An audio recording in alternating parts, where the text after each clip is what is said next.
This chaotic, seizure-inducing mess is just the first 5 seconds of modern movie trailers. In the industry they call it the bumper. It exists for one reason and one reason only. Hollywood is terrified your thumb is hovering over the skip ad button. Think about how far we've fallen. We used to go to the theatre and pay full price for a ticket just to see a 2-minute teaser.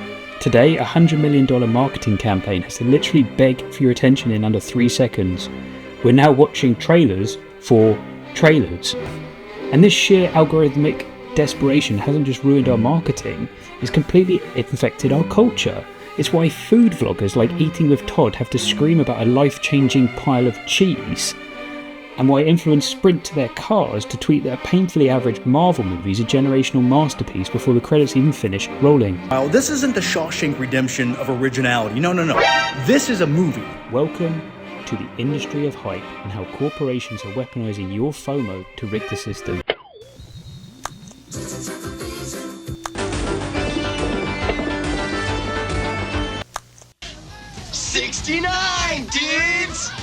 We live in an era where every single thing is a masterpiece, which means mathematically speaking, absolutely nothing is.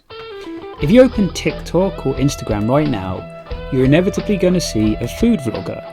Let's be real, you're probably going to see Eating with Todd. He's massively popular, but he also draws serious ire from the actual food industry. When I watch him pour a bucket of melted cheese onto a painfully average burger and stare dead into the camera calling it a hidden gem, I'm at the point now where I'm significantly more worried about the state of his toilet, his cholesterol and his guts than I am about whether the miso glazing is to die for. It's no longer about whether the food is actually good, it's about generating enough hyperbolic shock value to stop your thumb from scrolling. And that exact same algorithmic desperation has completely infected the way we talk about movies.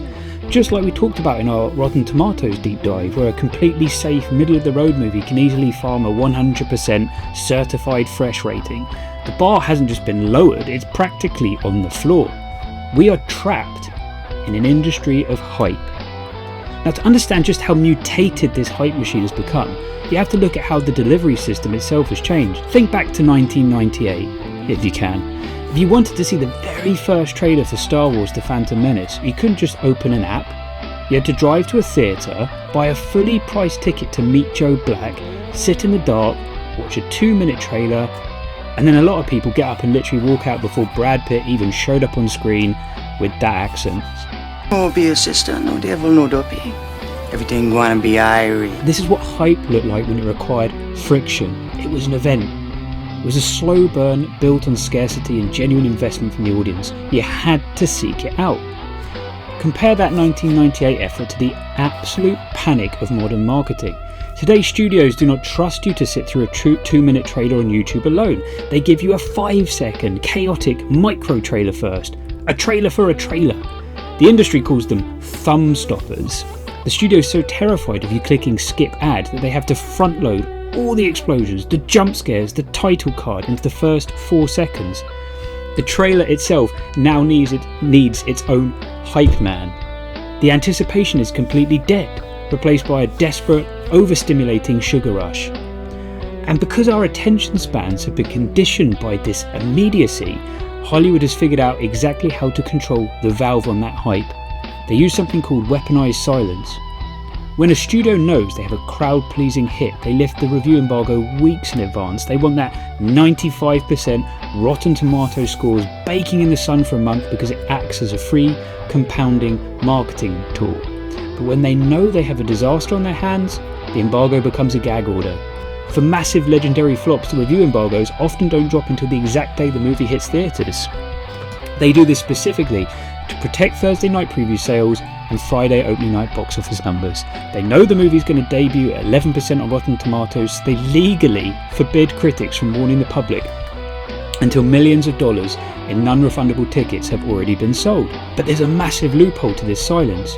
When the actual film critics have their reviews locked under a strict embargo until Friday morning, studios will sometimes lift the social media embargo a few days earlier, but only for friendly say the word influencers. This means the only noise allowed on the internet before the movie comes out are these breathless, All caps, 10 out of 10 reaction tweets from people who just went to a secret screening and got a bunch of free swag. By the time the actual nuanced negative reviews are legally allowed to be published, the studio's already controlled the narrative and secured the bag. So the obvious question is, why do the influencers and the creators play along? Why don't they just tell the truth and warn their audience? Because of the blacklist.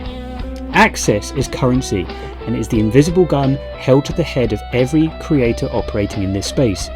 If an influencer wants to survive, they need to ride the algorithmic wave of search traffic the exact minute an embargo lifts. If they get blacklisted and have to wait until Friday night to buy a ticket or download a game like a regular person, their video goes up on a Sunday, and by Sunday, the internet has already moved on. And you could break the rules, right? But what happens then? The industry drops the hammer. And this is not a conspiracy theory, it's a documented business tactic.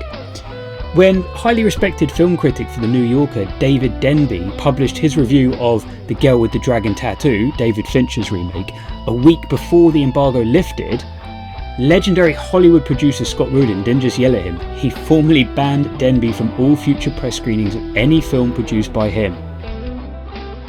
In 2017, Disney completely blacklisted the Los Angeles Times from all advanced press screenings of their films, including Marvel movies, because the paper wrote an investigative piece about Disney's business dealings that the company didn't like.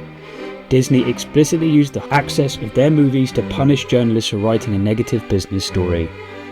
If giant corporations are willing to blacklist the biggest media companies in the world just to protect their bottom line, what do you think they're going to do to a 22-year-old TikToker who just wants a free ticket to a SpiderMan premiere? The straight out of the theatre parking lot review offers absolutely zero analytical value. It isn't film criticism, it's a status symbol. It exists purely to generate FOMO, to tell the audience, I saw this before you did. The hype isn't just manufactured, it's heavily policed. Ultimately, true value takes time to digest. A breathless reaction recorded in front seat of a Honda Civic is never going to give you the full picture. Step off the hype carousel. Wait a week. Find a critic you actually trust and stop letting FOMO dictate where you spend your time and your money. Would you like to know more?